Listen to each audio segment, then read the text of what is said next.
안녕하십니까. 만나서 반갑습니다. 여기는 대구에 있는 천지창조주 조물주 명부 염라전의 염라대왕 역할을 하고 있는 천정갑입니다. 오늘 또 날씨가 화창해서 기분도 상쾌하고 좋은 그런 날씨입니다.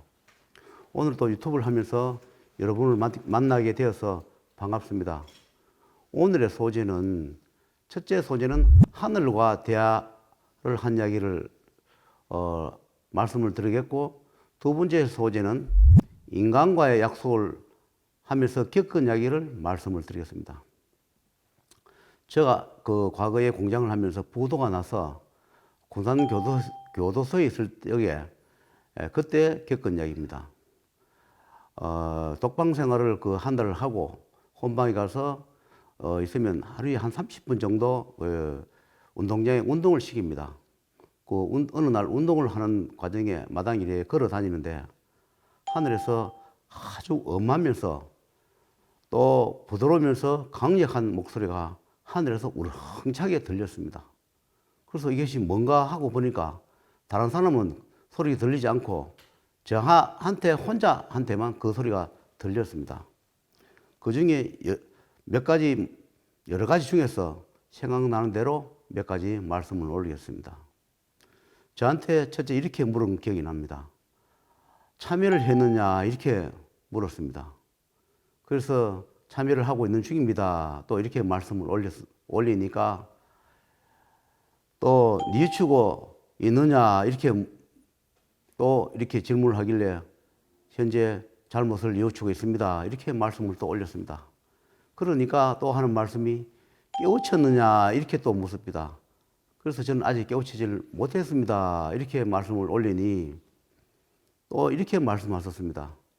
사는 것이 무엇이라고 생각하느냐 이렇게 저한테 또 질문을 하시길래 제가 생각나는 대로 그때 당시에 아무 말이나 한 것이 사는 것은 먹고 마시고 똥 싸는 게 사는 것이라고 생각합니다. 이렇게 얘기를 하니 그 이야기는 문구는 너 말이냐 누구한테 들은 이야기냐 책에서 봤느냐 이렇게 질문을 하길래 저는 책에서 본 적도 없고 들은 적도 없고 제가 생각나는 대로 말씀을 올렸습니다.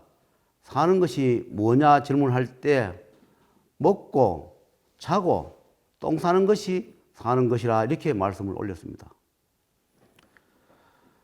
그래서 그때 여러 가지 질문 중에서 현재 생각나는 것이 그 몇 가지가 생각이 나서 오늘 말씀을 드립니다. 그리고 또 2007년 정도 그때에 어떤 그 분이 저를 찾아오셨습니다. 무릎이 아파서 발이 아파서 병원에 다녀도 낫지를 않고 치료를 해도 낫지 않아서 이렇게 한번 찾아왔나라 해서 온 적이 있습니다. 그래서 그때 당시에 제가 무릎 그거를 하는데 그 당시에 600만 원 정도 받은 걸로 기억이 납니다. 그래서 저를 지내주고 나서 며칠 있다가 전화가 왔길래 무릎이 다 나왔다. 굉장히 고맙다 그렇게 인사 전화가 왔었습니다.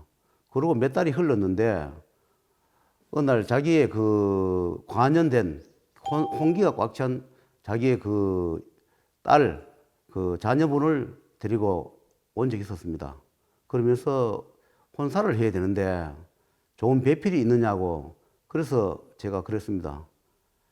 좋은 배필이라는 것이 이상이 있는 것이 아니고 내가 어느 급수에 있느냐 따라서 그 배필을 만나는 것이지 내가 예를 들어서 등급으로 하면 A급은 A급을 만나게 되어 있는 것이고 B급은 B급을 만나고 C급은 C급을 만나게 되어 있습니다. 눈이 가려서 나는 C급인데 A급을 골란다고 골라도 나중에 지내보면 그것 또한 나와 똑같은 C급이다 이렇게 말씀을 드렸습니다. 그리고 이제 돈 많은 사람을 좀 만나게 해달라. 거기에 노력해 보겠습니다. 이러고 이제 보냈습니다. 그런데 상담을 하다 보니까 그 분이 자꾸 딸 자랑을 해요. 우리 딸은 아직 남자를 만난 적도 없고 아직 연애 한번 해보지 않았는 아주 착하고 말도 잘 듣고 그런 딸이니까 좋은 혼처를 만나게 해달라 이렇게 말씀하길래 제가 알아보겠습니다 이렇게 말씀을 드렸습니다. 그리고 여러 가지 이야기 중에서 하도 자식 자랑을 많이 하길래 아무리 봐도 제가 좀 미상을 해서 부모님이 계신 자리라서 말을 할 수 없고 돌아서 가는 길에 따님이 몰래 불러서 잠시 보자 해서 혹시 가거든 어머님 몰래 저한테 전화를 한 통 해주세요 이렇게 말을 했습니다. 그리고 얼마 있다가 저한테 전화가 왔었습니다. 법사님이 전화를 하라 해서 전화를 했는데 무슨 일 때문에 전화를 하라 했습니까? 이렇게 묻길래 내가 말하기가 참 곤란하지만 좀 물어볼 게 있다 이렇게 했습니다. 그 뭡니까? 이렇게 묻길래 혹시 남자를 사귄 적이 있습니까? 이렇게 물으니까 남자를 사귄 적이 없습니다 하고 그렇게 말을 해요. 그래서 이상하다. 이게 유산시키는 것이 이게 몇 개가 보이는데 그러면 내가 잘못 받는 모양입니다. 알겠습니다 하고 전화를 끊었어요. 그리고 얼마 있다가 다시 전화 와서 보쌈 죄송합니다. 사실은 제가 남자를 사귀어서 유산을 3번이나 했습니다.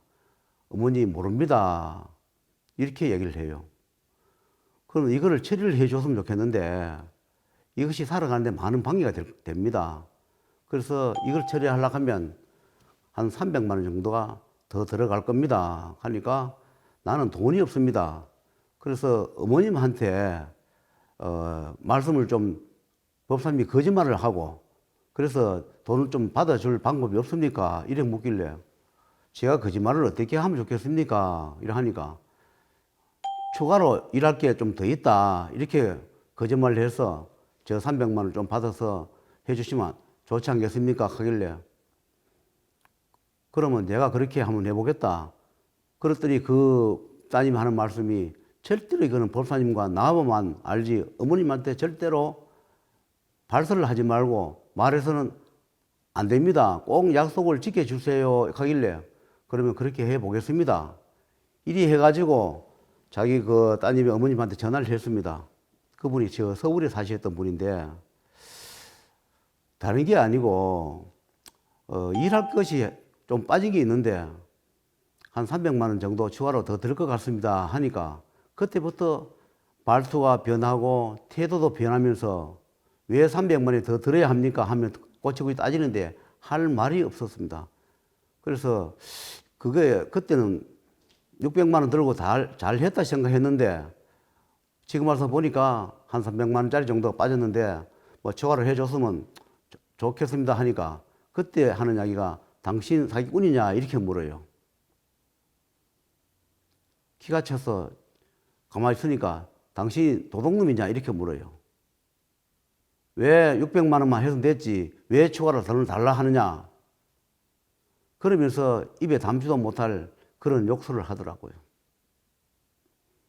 그래서 그러면 제가 받은 600만 원을 돌려드리겠습니다. 그러니까 자기는 다리를 다 놨었으니까 그러면 그 600만 원 돌려주세요 해서 600만 원을 돌려줬습니다. 그러고 나니 며칠 있다가 저한테 전화가 왔습니다. 아, 그때 막 성을 내고 욕을 하면서 당신을 고소를 해야겠다 이래요. 아니, 내가 600만 원 받았는 것을 돌려줬는데 고소할 건이 뭐가 있습니까? 이래 물으니까 당신이 나를 아프게 해서 내 다리가 아프다. 걸음을 못 가겠다. 이러면서 당신을 고소해서 징계를 이어야 되겠다. 이렇게 말을 해요. 하도 기가 차서 그러면 그렇게 하세요. 당신 하고 싶은데 다 하세요.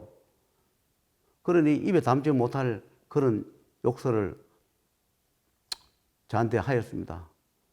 그래도 자기 자녀에 대한 딸에 대한 그 약속을 했기 때문에 차마 당신 딸이 유산을 3번에 해서 그것 때문에 내가 300을 달라 했는데 이 말을 참 하고 싶었지만 그 따님과 제가 약속을 했기 때문에 절대로 어머님한테 내가 발설을 하지 않겠다. 이렇게 약속을 했기 때문에 그 사기꾼 소리 들으면서 가전 모욕을 다 당하면서 제가 그 600만 원을 내주고 제가 끝을 냈는데 또 한 달쯤 있다 전화 와서 당신이 내 앞으로 갖고 무슨 처방을 했느냐 또 이렇게 물어요. 무슨 처방을 합니까? 물으니까 도저히 다리가 아파서 걸지를 못하겠다. 당신을 고소를 해야 되겠다. 그럼 고소하세요. 그러고 말았는데 저한테 한 번 전화 와서 다른데 구술하러 간다 그래요. 그럼 구술 해보세요. 그러고 또 있으니까 얼마 있다가 또 전화 와서 구술해도 내 다리가 낫지 않아서 그 돈을 또 도로 받았습니다. 이렇게 또 말을 해요. 그래서 저는 말은 못하고 참 나쁜 사람이다. 그렇게 생각만 하고 저는 욕도 한마디 못하고 그분의 그 따님과 약속 때문에 가정 모욕을 당하고 그 약속을 지키기 위해서 그 받았던 제재에서 600만 원도 내주고 그렇게 인연을 끊은 적이 있습니다. 때로는 이 길 가면서 거짓말도 하고 또는 분위기도 띄워야 하지만은 저는 그런 성격의 소유자 못 되다 보니까 고집곧대로 또는 약속은 약속대로 그 지키는 성격이라 내가 불리하고 하더라도 꼭 약속을 지키는 그런 타입이다 보니까 그런 욕을 얻어먹으면서까지 그 약속을 지켜줬습니다. 하늘에서 알아서 벌을 주는 복을 주는 하시겠지. 나는 그 집 따님과 약속을 끝까지 지켰으니 나는 부끄러울 게 없다. 이렇게 하면서 인연을 끝낸 그런 적이 있습니다. 여러분도 어디서 어떻게 하든 약속이란 것이 아주 중요합니다. 그런 약속을 어떤 약속을 하든 친구의 약속, 부모의 약속, 사회의 약속, 무엇든 약속이든지 그 약속을 소중히 생각하시고 열심히 사시면 복이 올 거라 생각하시고 오늘 저의 이 드린 말씀은 제가 직접 약속 때문에 겪은 그런 이야기를 말씀을 드렸습니다. 다음에 또 다른 소재로 또 말씀을 드리겠으니 그때 또 다시 찾아뵙도록 하겠습니다. 건강하시고 좋은 일 많이 있으시길 바라겠습니다. 감사합니다.